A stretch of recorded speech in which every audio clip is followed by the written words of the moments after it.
Angel Rebo, known as the CEO Confidant, is an influencer, international TV host, public speaker, CEO consultant, board member, and philanthropist. I was always doing the same thing. So I was always helping my employers to develop their businesses. I think that business leaders now need to be conscious like never before. They need to hear different messages. Angel has empowered more than 1,500 CEOs in 33 different countries and speaks 5 languages.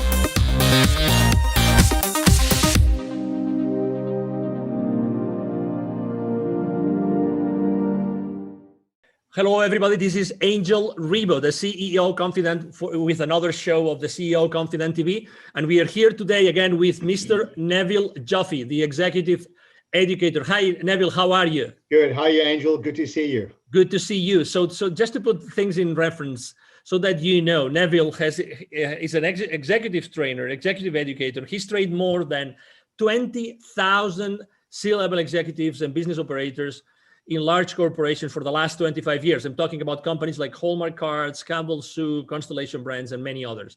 So, you know, we're going to have the conversation around, our conversation around chapter number 9 of your latest book, which is called, you know, The Baker's Dozen Rules of Highly Successful Business Operators. And the title of the book is pretty straightforward. I love it. It's POPPEN, which might not tell you much yet, but when I tell you what POPPEN means, it will. If your process or proposed plan doesn't improve equity, the answer is no. That's a pretty provocative, thought-provoking title, Neville, don't you think? Yes. So it's just some background to this. During all my teachings for the last lot of years, I've often had CFOs or financial people sitting in my business literacy workshops, not about them learning this material, but rather how to communicate this with their own employees. And I used to hand out a certificate, I still do actually, hand out a certificate of POPPEN to see if your process or proposed plan does not improve equity. The answer is no. I see the CFOs pasting this to their door. Right. So if somebody were to walk in and ask for more budget or ask for another resource, they point to the certificate on or this document on their door and say, if you cannot explain to me how what you're requesting improves equity or EBITDA, depends how you use the E, go back to the drawing board and come back to me with a business plan or a reasonable explanation. Because people are so used to asking for things without actually justifying the financial implications of what they're asking for, or understand that they shouldn't be looking at numbers in isolation, which is another chapter of the book. Don't examine numbers in isolation. Understand the touch points. Right. Or this financial decision that you've now made. Why would you say that people, I mean, it sounds so natural and so obvious, but it's not the case. Why do you think this is not the case, that typically people don't have this in their mind before making a business decision?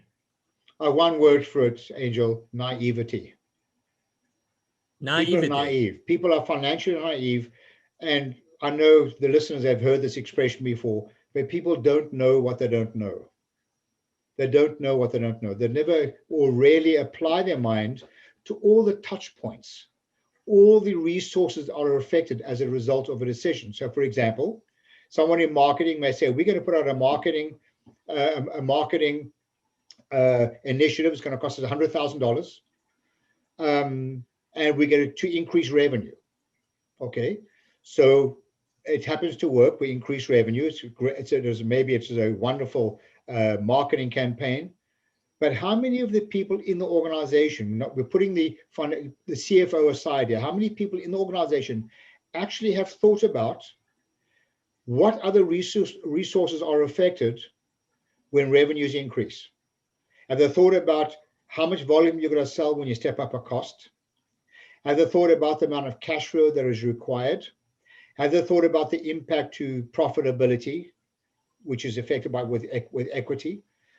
So in the absence of everybody understand the financial implications of these decisions, these people are working in a vacuum, examining numbers in isolation, which is another chapter. Don't examine numbers in isolation.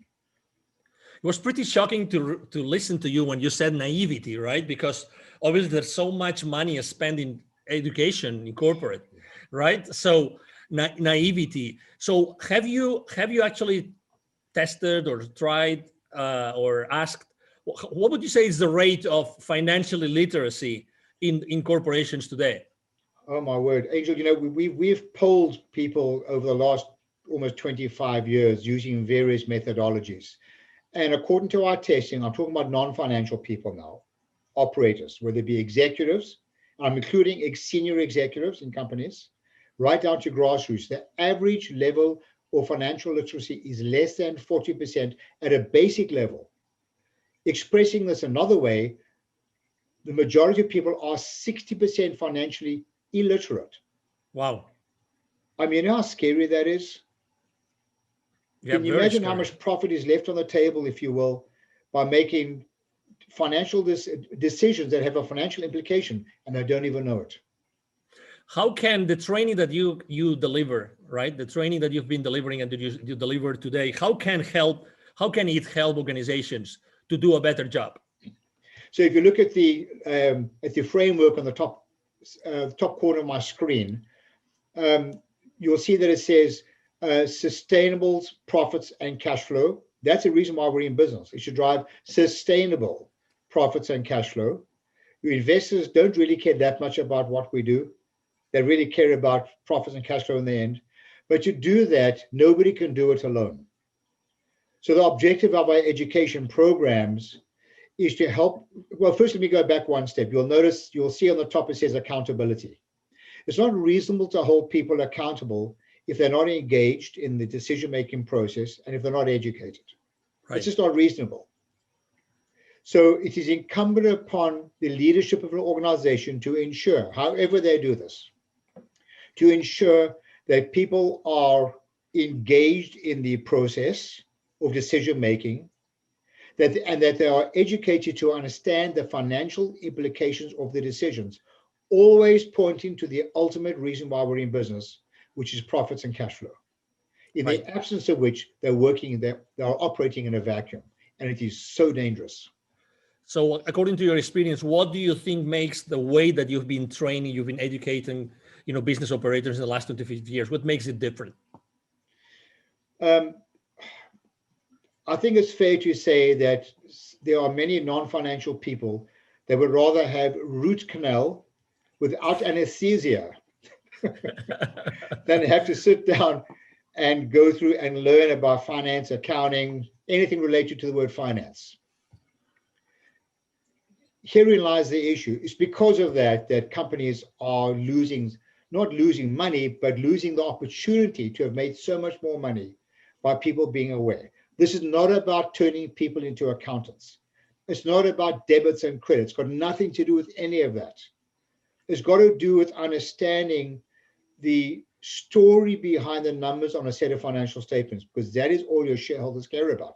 That is their scorecard that will tell them success or failure of a business. Therefore, everyone needs to understand what the scorecard, the statements will look like as a result of their decision. And everything should point to it, in the absence of which they're making naive decisions, to the point I made earlier on. Wow. If people would like to know more about this, Neville, what's the best way to connect with you? Oh, I love a good debate. Just contact me, Neville, Neville, at bizwisdom, bizwisdom.com. I'd be delighted to share more information with you and to tell you how you can go about getting your people literate and making fiscally responsible decisions. Wonderful. Thank you. Thank you very much for being with us today and for sharing so much, Neville. You're most welcome, Angel. Pleasure as usual. Absolutely. And everybody listening and watching us today, thank you very much for being with us today. It's been a pleasure to have you here. I'm sure that you have enjoyed this conversation with Neville Jaffe as much as we have, and we hope to see you soon in our next show. Thank you very much. Have a great day. Bye-bye. Thanks. Bye for now. Thank you so much for watching our show today. The entire team of the CEO Confidant appreciate your time and attention. If you think that you are a good fit for the CEO Confidant TV, please connect with us on LinkedIn. We hope that you enjoyed today's show as much as we did. See you soon. Angel Rivo, the CEO Confidant. Email address angel@angelrivo.com. Don't forget to follow me on LinkedIn. Thank you.